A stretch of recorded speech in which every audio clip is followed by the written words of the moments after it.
Joy is not a place you arrive at, but a garden you tend to. This is a quote that came up for me during a Pinterest scroll break.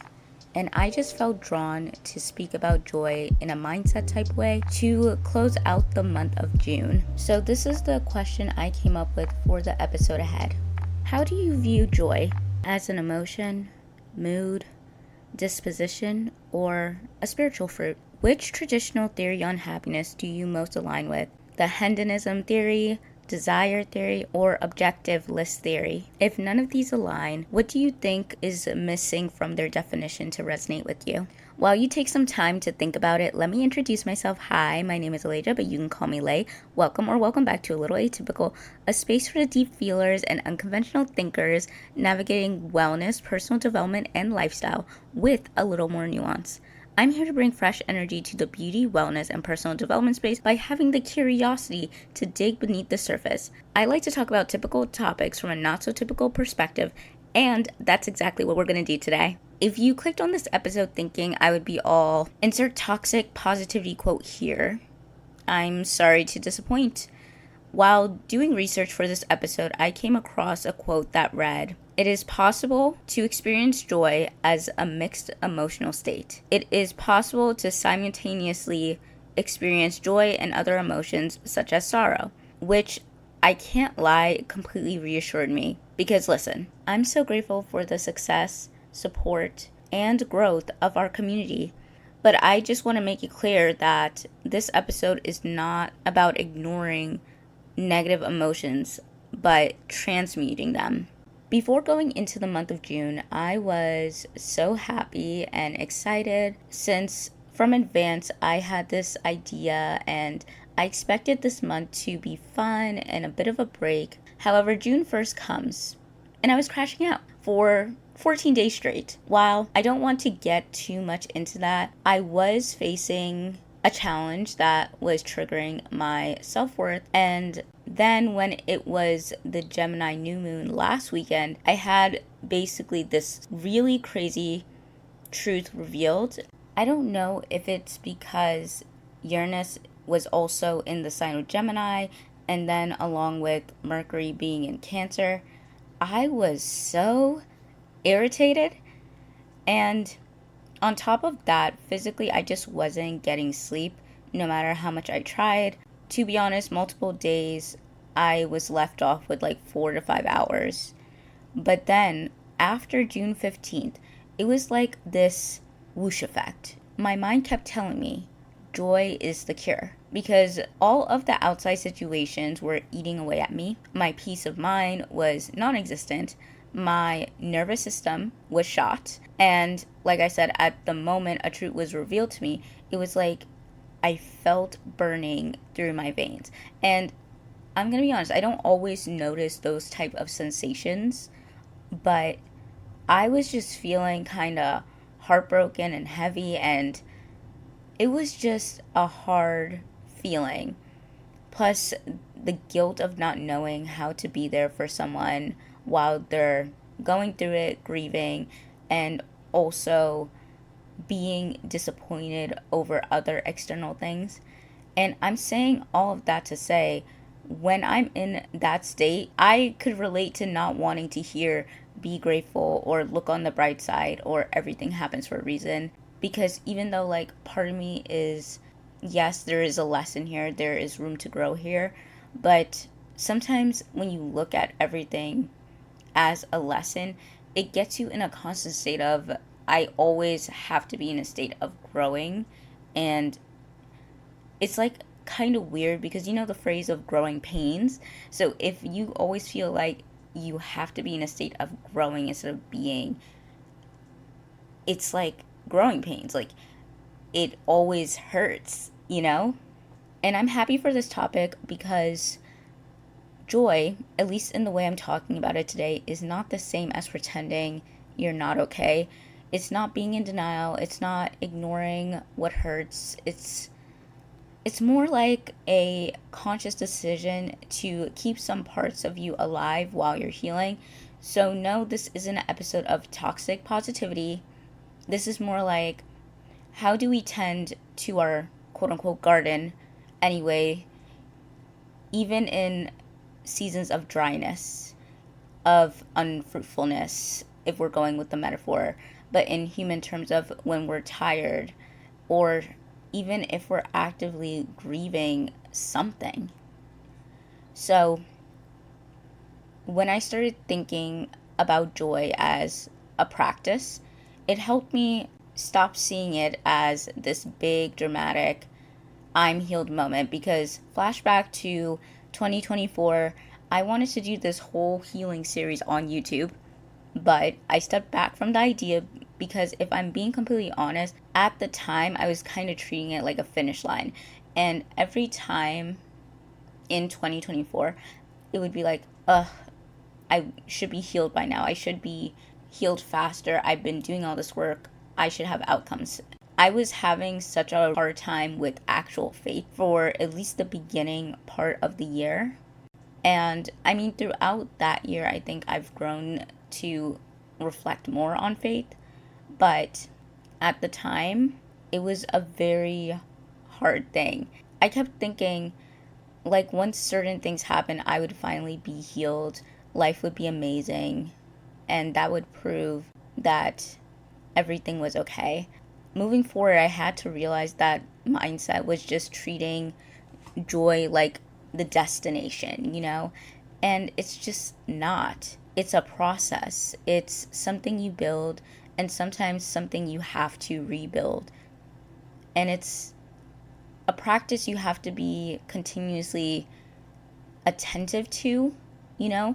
And I think that's why I really resonated with the quote, because a garden requires it to be attended to, you know, like intention behind it, paying attention and actively taking actions to nurture it. So to really understand joy as a practice, it in my head helped to break it down. Depending on who you ask, there are anywhere from 3 to 8 categories of joy, but the framework I'm using based on my research broke it down into 6. I want to kind of run through them and share which ones I've been personally gravitating towards and why, because maybe hearing my brain process, it can give you some clarity on your own. So first up, joy as the senses. So this is the joy that's derived from physical experiences such as taste, like when you have a really good meal, music, or just being out in nature and seeing the beauty of the world around us. And for me personally, I say this is pretty high on my list because I always talk about how certain sensory experiences boost my mood.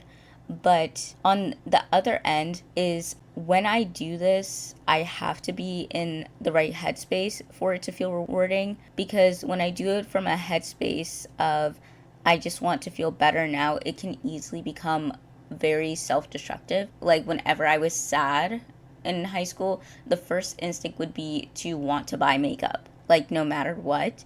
And I eventually grew out of that, of needing something new, something physical, something pretty to bring back that joy. But I still do it in, I guess, in a responsible way of I don't need new things. I can be engaged with the things around me whenever I put on like certain colors or use certain scents I already own.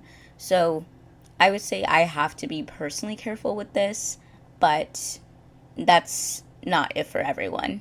Next, joy of growth, which is basically the satisfaction of overcoming a challenge, learning a new skill, or hitting a long-term goal.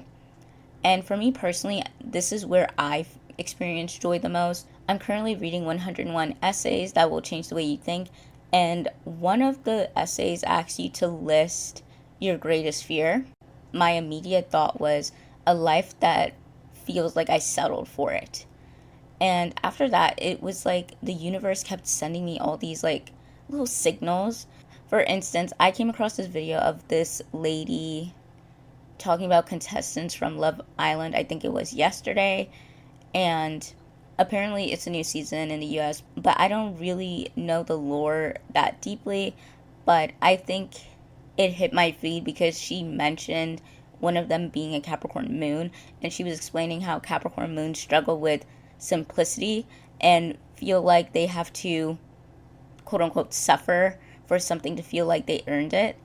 And while I don't necessarily think I agree with the term like suffering, unless the person is operating from an extremely unhealed place, I can definitely see the desire for tension, for things to take their time, and finding satisfaction in the buildup and the effort and the longevity.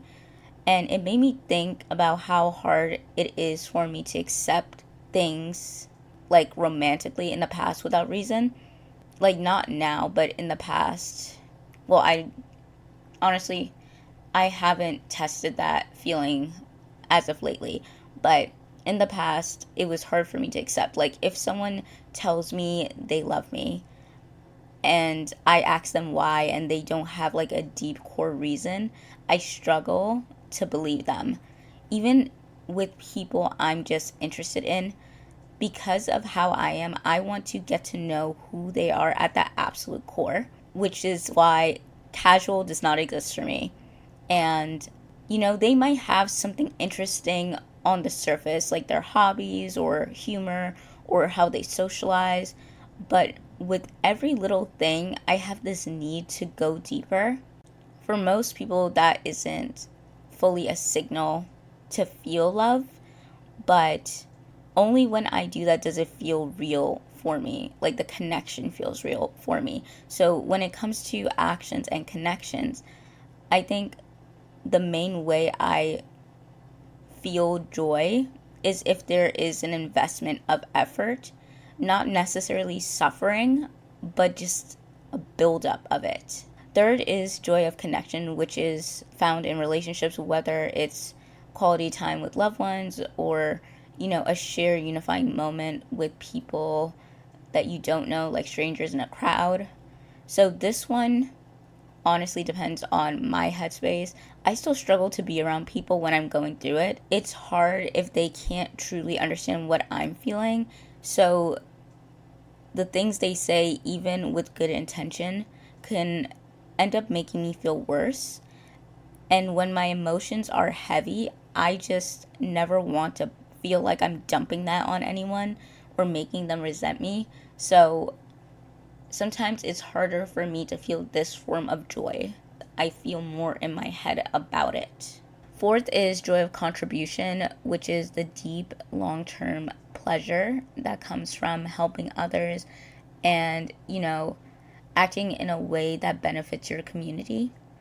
So I haven't experienced this one on a consistent daily basis as of lately, but in the past, it always felt good to do volunteer work like at a library or participate in like a cleanup. In my head, no one likes to feel useless or like a burden or like we're taking more than we give. And I saw someone talk about how historically contributions were often viewed through the lens of the nuclear family, but with today's dynamic, humans are looking for that sense of usefulness elsewhere, especially in individualistic societies, because there are so many cultures that have always prioritized collective service. And it's just interesting because since 2020, there has been this, I feel like, massive emphasis on community, but right now it feels like it's peaking in a way where a lot of these businesses and brands are kind of taking a modern approach to community that is actually underneath the gaze of capitalism and exclusivity at the very heart of them. So that's just something to think about. Fifth thing is the joy of flow, or it is also called joy of rhythm. So basically, getting so absorbed in a repeated activity like running, dancing, or writing that you completely lose track of time. And I think with this one, I am pretty neutral on, because I do experience this when I'm doing certain activities like walking or doing certain exercises, but sometimes it feels less like being locked into the motion and more like slipping into like a maladaptive, wait, what is it called? You know that dream state, is it called melacotive? I forgot the word for it, but that type of dream state. And I don't know if that's actually technically healthy, because it's like I'm not so immersed in the activity I'm doing. I don't know where I am, if I'm being honest. But yeah. And the sixth and final one that I found from research is like transcendent joy, which is basically a feeling of wonder or a connection to something greater than yourself. Like if you go through like a spiritual awakening or just feel a deeper alignment with the unseen. With this one, I had my first round of this during the pandemic around 2020, 2021, and honestly, I feel like I'm in another round of it right now. And it's funny because the years I wasn't focused on my spiritual practices are the ones I look back on as my darkest times, like the years where it just felt like things were happening to me instead of for me and my greater good. So, what's satisfying about transcendent joy is that it stems almost entirely from altering your perspective. And the next thing I want to talk about is designing a routine centering joy. So ultimately understanding like the categories helped me figure out how to anchor joy into my daily routine. And it brings me to my next point, which is name one intention and list multiple aligned actions. Because the goal here is to protect yourself from falling into perfectionism. Like you set your intention for the day, and in the evening you check to see if you did at least one thing on that list, and if you didn't, you can see if anything you did that day was adjacent to it or a stepping stone. Let's say your intention is contribution. Maybe your ideal list was going to a senior center or organizing a local drive, but life happens, time got cut short, and the most you can do that day is create a quick piece of educational content, send a supportive message to a friend, or, donate to a mutual aid fund online. And by expanding your definition of what quote unquote counts, you kind of break free from the perfectionism that tends to happen. This is going to sound cheesy and a little cliche, but like even the tiniest drops fill the bucket. When you think about it, you can think of it also as like your intentions as a vehicle you're driving, and the potential actions are just different streets that can carry you to where you need to go. And I think in this metaphor, I do believe it's the kind of person you aim to embody and not just like a feeling. Because yes, like joy is the aspect of it because the intention is joy, but I do think it's like if you want to be a joyful person or someone with more regulated emotions. And the last thing I wanted to mention is finding a common thread. So this kind of goes back to what I was saying in the beginning, that if you're not feeling joy right now and if you're struggling to make it a practice, try to step back and find a common thread. Because like I said, June brought a lot of different heavy things to me, but when I looked closer, the root of every single one of them was a feeling of disempowerment, not knowing how to navigate someone else's hardship while you're facing your own. Disempowering. Being in a gray area with someone where they're subtly engaging with you while actively attempting to replace you, or, performing that version of reality to play some odd and, actually kind of cruel mind game. Disempowering. Or just knowing what you are capable of and meant for, but getting rejected or ignored. Disempowering.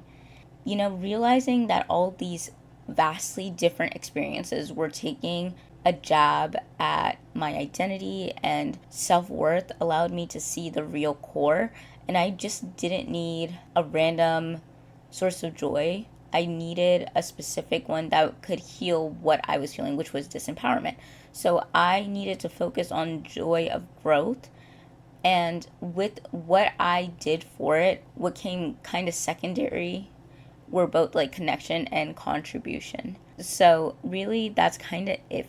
I'll admit I'm keeping this episode on the shorter side, but I am going to drop the list of resources that I was reading up on in the show notes because there are so many ways to deep dive into this topic, like exploring our definition of pleasure. Like, something I was thinking about is how exploring how our definition of pleasure has like shifted with technology and accessibility, or how it relates to sensuality. And I know some of you are like hearing like me ramble about that, and you might be wondering like how the dots connect, but honestly, this is just my brain wondering and thinking of the different ways to explore this. But before I close out, I want to give an update for the podcast, because as for the months of July and August, it might be a lot slower pace, because even now I'm noticing a bit of a slowdown. So expect maybe 1 or 2 episodes each month, and they might be on the shorter side. I still haven't decided what their theme of the month will be, so I kind of think it's going to be a surprise, and we'll see how it goes. But part of me wants to recap the year so far and talk about how my life changed. Another part wants to review books and content and all the media I've been consuming, because I can yap about that forever. And then the other part of me just kind of wants to be a little more experimental and bring back a few things that I used to do elsewhere. So I haven't fully decided yet, but I can't promise that I'll stick to the original plan. However, I just want the next couple of months to be very low on research and just very high on yapping, feeling, sharing things that are helping me process emotions and life. And on top of the podcast, as I mentioned, I'm working on a new project, plus fulfilling my summer mission to get my old posts, like my old blog post, moved over to Substack before I write anything new. And even though it can feel a little discouraging when I see people unsubscribing during the transition, I'm gonna just take it with a grain of salt, take it on the chin, because I truly believe that if I'm going to create new bodies of work, the old one has to be there and put in a proper place on Substack for the energy and the workflow to make sense. And outside of work, maybe I'll give dating a chance again if I feel like I have the energy for it. Because if I'm being real, it's hard sometimes. I love working on my goals. I love just overall working on my creativity so much. And when I'm actively reevaluating my life structure, adding a relationship can feel a bit inconvenient, because my worth isn't tied to needing a partner. I don't feel the need to jump from person to person just for a temporary hint of fulfillment. And I just feel like pretty close to holisticness, a feeling that took an immense amount of work, of inner work to build. And I just refuse to force anything. But at the same time, I don't want to become stagnant or closed off, because I just feel like the right person will add a perspective I've never noticed, challenge my way of thinking, and just expand my world. But that's also probably why I don't really resonate with over sexualization everywhere. You know, to me, I know someone is good for me when they stimulate my mind, elevate my experience, and want to actually, design a life together, which includes, unlearning and discovering things side by side. But truth be told, a lot of people are operating from trauma where they think their physical self is all they have to give. And I truly hope anyone dealing with that realizes there is so much more depth to who they are, and that intimacy is just the cherry on top. But if someone truly believes navigating connections that way creates the happiest place in the world as a way to cope with what they're too fearful or prideful to face, that is their own prerogative. A facade of happiness is easily available in a world of distractions, but the soul will always yearn for home. Anyways, thank you for hanging out with me and just sharing your time and space with me. I release these words into the world knowing they are effortlessly drawing in those who seek this exact alignment. So that is all for today's episode, and I'm just going to wrap up with a card pull from the Moonology deck to answer a question for the collective, which is, how can we create joy for us now and throughout summer in the area of life that is influencing our joy the most? And remember, if card pulls aren't your thing, and this is usually where you click off, thank you for listening, and be sure to come back next week. Follow so you can stay up to date with new episodes, catch up on old episodes, and rate the podcast 5 stars so more like-minded people can add it to their rotation of content. So the card we got is North Node, Step Out of Your Comfort Zone. There's a strong feeling when you get this card that it's time to leave the past behind somehow, because you're headed in the right direction. If you want to be happy and fulfilled, you need to get going towards doing the thing that scares you, within reason. This card is all about living your life purpose, which is possibly what you asked about. It's urging you to dare to do something different with your life and your direction, to take action. So are you willing to follow through and lead the life you incarnated to live? If you finally find the courage to make the leap, there's a good chance you'll come to ask yourself, why did I wait so long?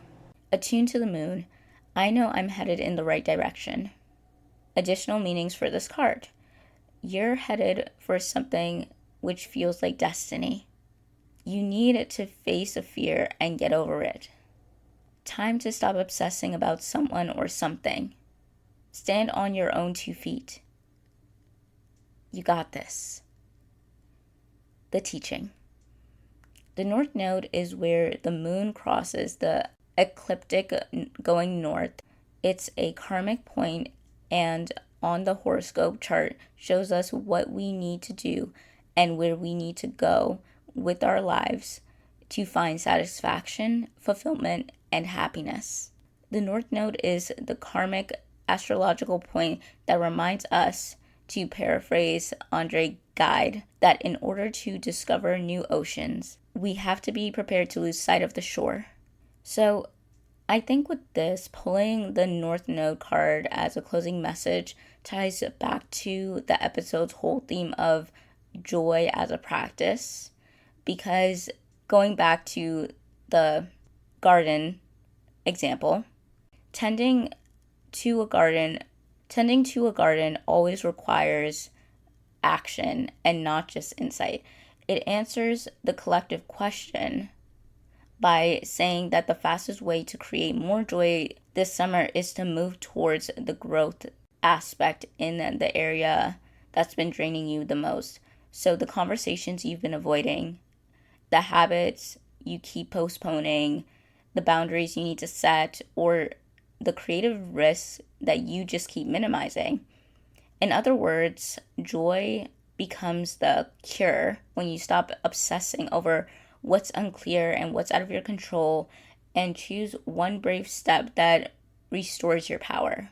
The affirmation, I know I'm headed in the right direction, reinforces that even small, scary steps count, because direction is what builds sustainable joy. And that's all for today. Thank you for tuning into today's episode of A Little Atypical. If you found this helpful, don't forget to subscribe and share with someone who might need to hear this message. Remember, view the description box where you can find important links such as the one to my website and the one to my Substack, where there is so much more bonus content.